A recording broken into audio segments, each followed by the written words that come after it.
Makanya di awal tadi saya nanya ada kendala nggak? Biar sharing kita berkualitas, bukan sekedar apa yang mau saya sampaikan, tapi apa yang mau didekatkan oleh semua teman-teman yang ada di malam hari di sini. Itu yang berkualitas. Oke, cerita cerita. Si A berarti melewati 4 tahapan: pendampingan, cetak bonus, lalu apa? Paksa training. Yang ketiga, sharing under, sharing 2 arah. Berkembang dan kira-kira berkembang, sini berkembang jadi tim besar. B dapat si B juga jadi tim besar. Lalu kemana ini caranya ini? Kita bangun apa? Setelah ini yang kita bangun apa? Support system yang kita bangun. Ajak ke pertemuan yang tadi Ibu bilang di kampung. Bu, Pak saya ada budget mitra di kampung. Kalau tidak bisa datang ke komputer kita, yang kita lakukan adalah bagaimana? Membuat pertemuan dulu. Sering-sering sharing biar tersaring. Bikin pertemuan Pak. Karena konsep dasarnya adalah bisnis pertemuan. Kita bikin tim besar, akhirnya tim dari kecil itu mulai besar. Mulai besar, si A ngajak temannya si B, si C dan lain sebagainya mulai besar. Seketika B gabung, kita ngapain lagi? B, C, D gabung, kita ngapain lagi?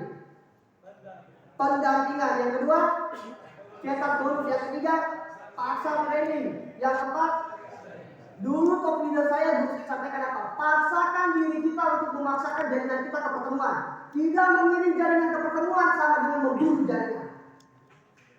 Oke? Jadi wajar ya kita punya mitra mati-mati banyak. Wajar karena kita jarang ke pertemuan. Sekali lagi saya ulangi, tidak mengirim jaringan kita ke pertemuan sama dengan membunuh jaringan. Sementara ada amanah di jaringan. Siap? Jadi percaya tanggal 23 Oktober kita kirim semuanya jaringannya maksimalin semua kirim. Kirim dia nanti pintar. Ilustrasinya begini. Sini ada yang sudah nikah? Ada yang sudah nikah? Siapa yang sudah nikah? Cowok-cowoknya buat bapak. Kalau nikah mau nyari istri yang pintar apa ya? Mau nyari yang pintar? Nyari istri guru, singkat aja nyari istri guru. Karena istrinya guru, berarti anak kita tidak perlu ke sekolah dah. Istri saya kan guru, jadi tidak perlu bawa anak saya ke sekolah karena istri saya sudah pintar. Itu betul nggak tindakan itu? Walaupun istri kita dosen, tetap anak ini harus disekolahin. Betul nggak? Nah sama dengan bisnis. Walaupun jaringan mitra kita itu dia jadi pebisnis di luar sana, ada yang bilang 15 tahun kerja MLM. Ada yang begitu? Pas saya udah berani prospek karena dia 15 tahun sudah jadi leader MLM.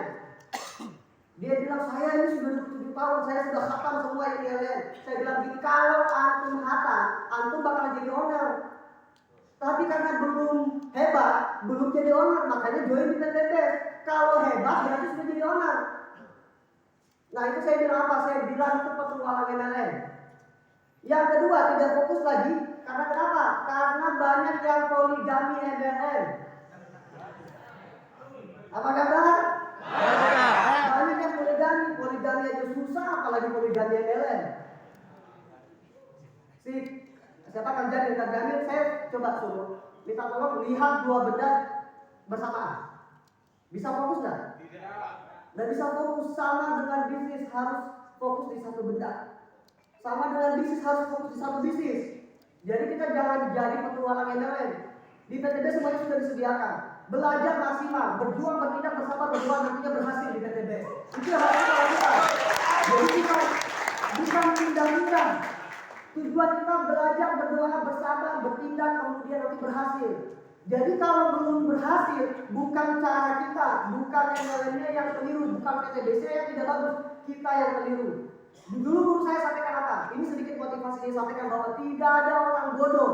Orang bodoh di masa lalu bisa menjadi sangat cerdas di masa depan dengan training berulang-ulang. Itu harus kita lakukan. Jadi training berulang-ulang. Karena kalau kita paham, semua akan terasa mudah ketika kita tahu caranya. Jadi sampai sini mungkin paham siap? Oke, kita bahas langsung. Sikat aja super karena saya punya waktu sedikit.